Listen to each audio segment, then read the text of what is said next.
नमस्कार। Astro help में आपका स्वागत है। आज जातिका का प्रश्न आया हुआ है कि मेरे पास कभी धन रहेगा या नहीं। इनकी कुंडली का आज धन भाव का विश्लेषण करते हैं।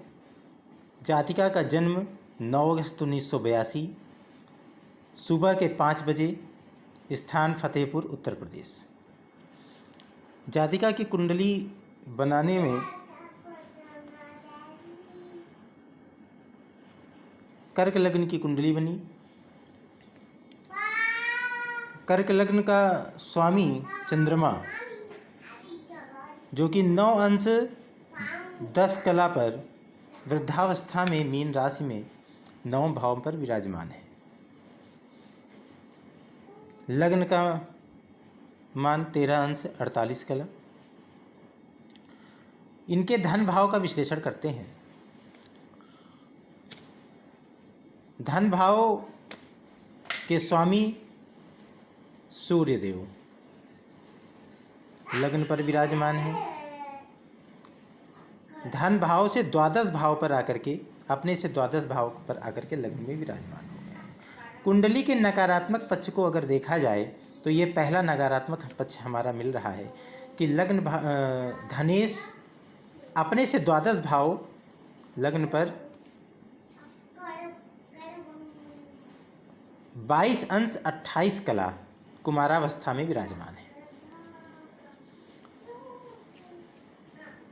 लग्न भाव पर सूर्य और धन भाव पर स्वयं बुध देव, जो कि तृतीयेश और द्वादशेश होकर के अकारक ग्रह, कर्क लग्न की कुंडली के लिए अकारक ग्रह बन करके धन भाव पर विराजमान है। कुंडली के धन भाव का दूसरा नकारात्मक पक्ष हमको मिला कि बुध देव स्वयं अकारक होकर के द्वितीय भाव पर विराजमान है। भावात भावम सूत्र से अगर देखा जाए तो द्वितीय भाव से द्वितीय भाव अर्थात कुंडली का लग्न कुंडली का तीसरा भाव, जिसके स्वामी स्वयं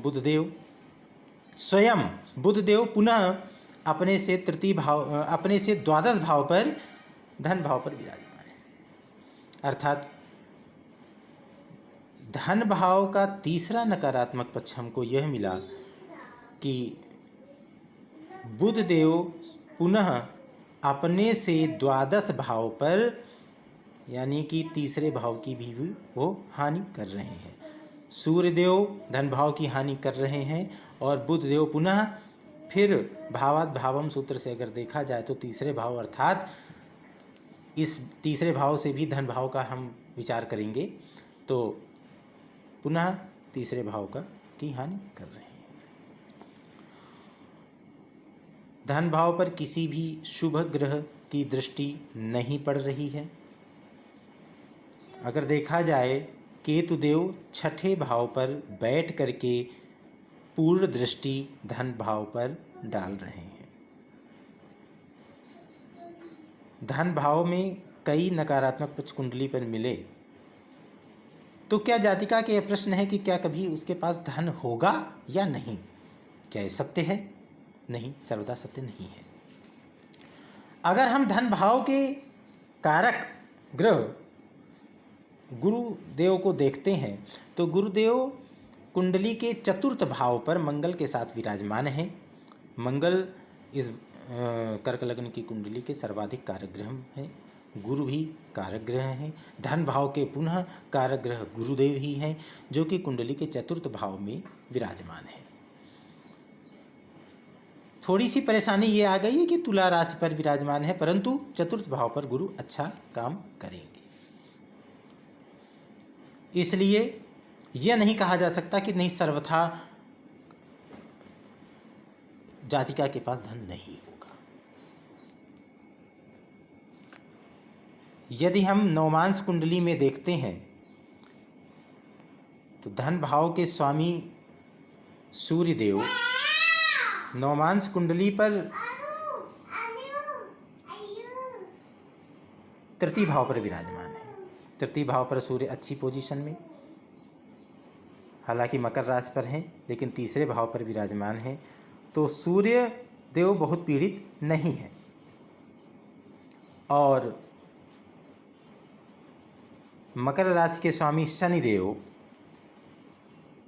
सूर्य देव की राशि पर, देखिए यहाँ स्थान परिवर्तन हुआ। मकर राशि के स्वामी शनि देव सूर्य देव के राशि सिंह राशि पर दशम भाव पर विराजमान है।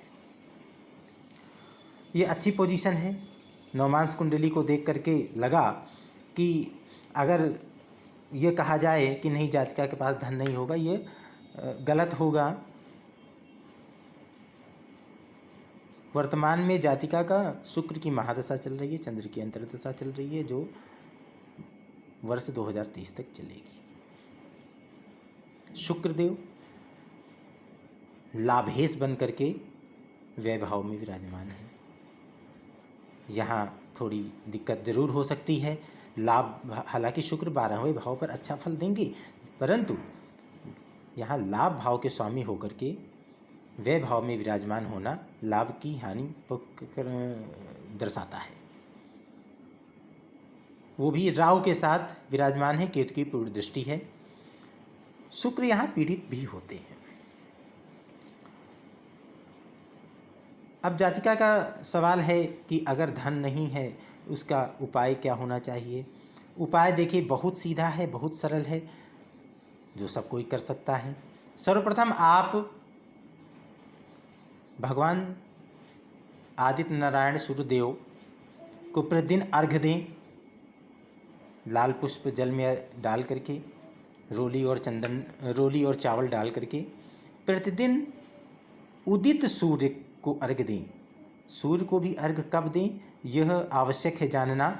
उदित होते हुए सूर्य को अर्घ्य दें, जो कि आपके धनेश हैं।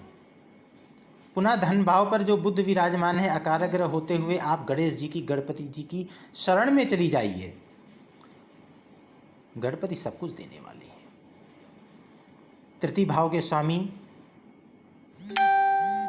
गजानन आपको सब कुछ देने वाले हैं।